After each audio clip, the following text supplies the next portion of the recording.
Uh-oh, out of service. Yeah. Well, we got somebody here who can fix that. That's a millennium. Well, no, I can't. That was a millennium. And it has to call home in order to be in service. Oh. And there's only one millennium server left in North America, to my knowledge. And so the cost to use it is extreme.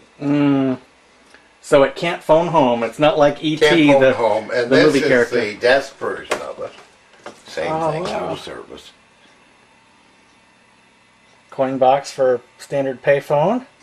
For a three signal slot. Yeah, that's what I meant, but I didn't say it. Sorry about that. Because I have one in mind. I like this pull down for coin return. There's money in here. Did you know that? Because you can put it in there to hear the rings. Well, Yeah. why don't you do that, sweetheart? Oh, that's cool. This is a sound production. Let's see.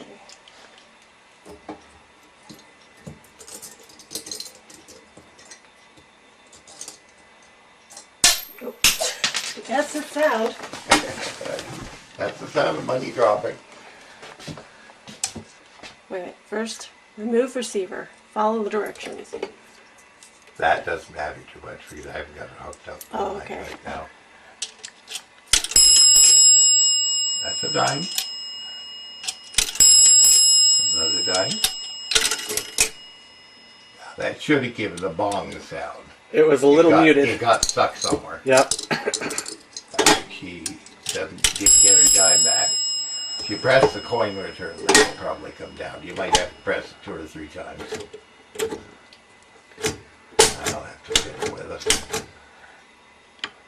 It just got stuck in escrow. Oh no. I'm broke. And my call didn't go through. I'm stuck. Please help. Operator. Yeah. That's adorable. And behind you, a few interesting items. I don't know whether you notice these ones over here. We'll come over on this side. These were phones made for the Forest Service. And they were basically wired to walkie-talkies down below. And they were presented on the retirement of a gentleman who worked for, what does he work for? Bell Canada, Bell Northern Research. And they are from the early 1920s, Wow. those phones. Very cute, too, the Yeah, the ATB airplane. phone. Alexander Graham phone, they called it. and, of course, the insulators, Yeah, without which none of the phone connections would have been possible. that's right. Everything would have just gone to ground. Beautiful.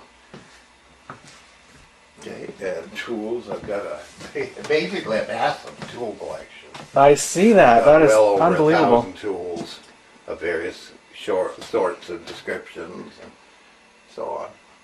Some of which are in that trailer outside. The rest of which are here and in the next room, which is kitchen and workshop. At an estate sale a couple of years ago, I picked up one of these, not as many buttons, but it had the basic keypad. And then the one that also, I don't remember the name of it, but it lets you test the line behind walls. You can just point it, and it somehow senses the signal. Yeah, it's called a toner and probe. That's it. I've got one in here, Oh, I knew you would. of course. Actually, I've got 1 million toners of different types and the one probe. And literally, you can search the walls too for AC lines. Because Right, that'll yes. come up as a buzz. Yeah, I actually did notice Little that when buttons. I was just playing with it. Yeah. And those are all protectors that were used through the years on the telephone system, right down to the more current types. And that payphone over there is an automatic electric payphone. That was made by the company in Brockville. Actually, that one was made in North Lake, Illinois. That particular one.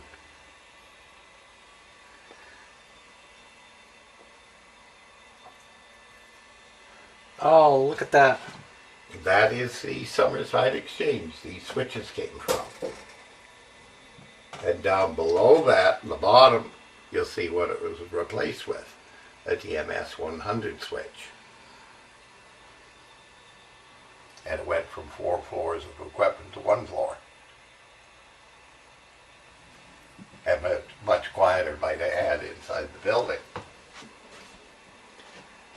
Yeah, I'll mention that when I was a kid and my grandparents lived in what was then pretty quiet rural southeastern Connecticut, before they opened the big casinos and the area really exploded, they still had the old Stroger switch set up.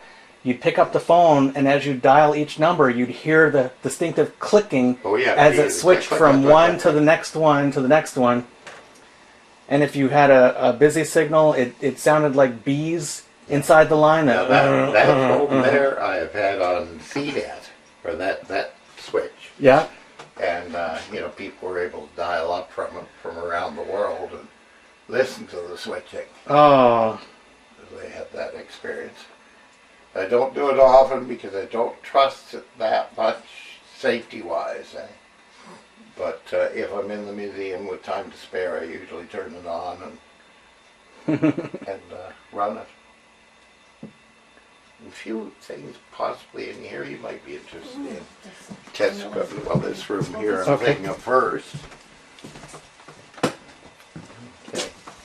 These are various test equipment. This is where I work on phones and whatnot.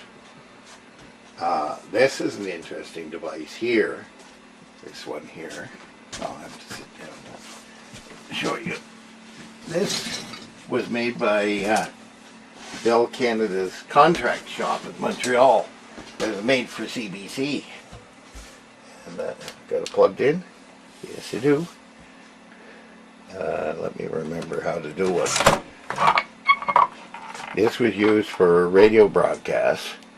And I already hear it coming out of the...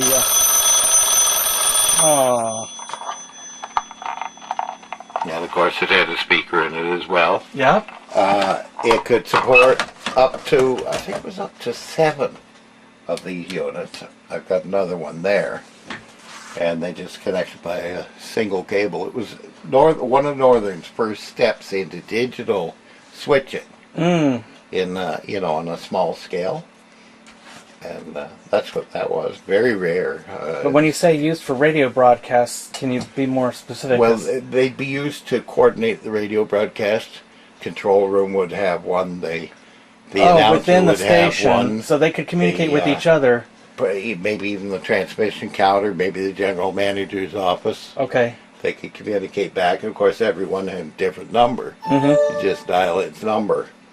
The number I just dialed was the number of this unit. Yeah. But if it had other units connected, it would dial them as well. Very nicely organized. Well, organized to make the most of a small space, That's important. to be honest with you. Beautiful old I like your voltmeter here even. Yeah. That is a very rare clock. That is a trim line sample. And it was made to sell the trim line for the States. And it was made by Western Electric like that to use in the displays of trim lines. That's really great.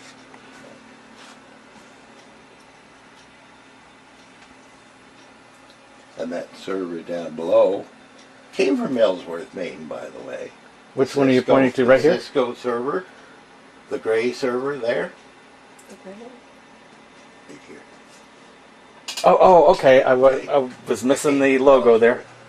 Fellow came down and hooks it up when I first got the museum on VoIP, and it's what allows me to hook up those switching units. Oh, you don't have the landline, the actual landline anymore. It's the We voice do over have internet. landline here, but that's for the VoIP on CNET.